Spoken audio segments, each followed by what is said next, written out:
本正是拜全国上届好野的新德市东区的关心里，最近呢是互台北市上山的中华里甲拼过去啊。根据统计，这个里呢其实平均的数值是526万外，也毋过其实若准照这中位数来看，是敢若98.4万尔。专家是来分析讲，有可能就是因为中华里这地段是真好，有真侪高收入的族群来到遮大，毋才会出现这款的现象。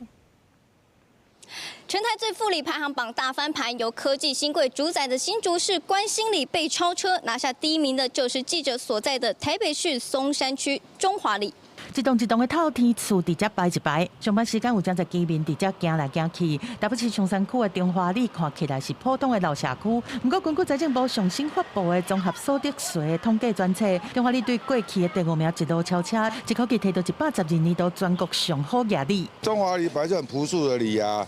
也没有什么高官啊、大富翁啊，没有啊，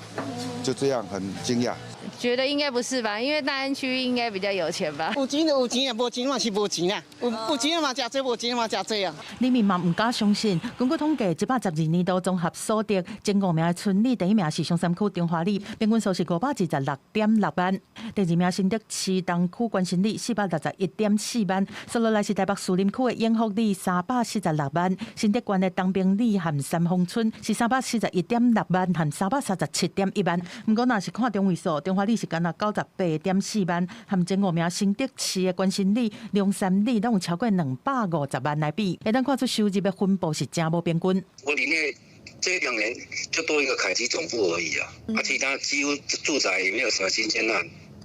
所以说，真的不知道。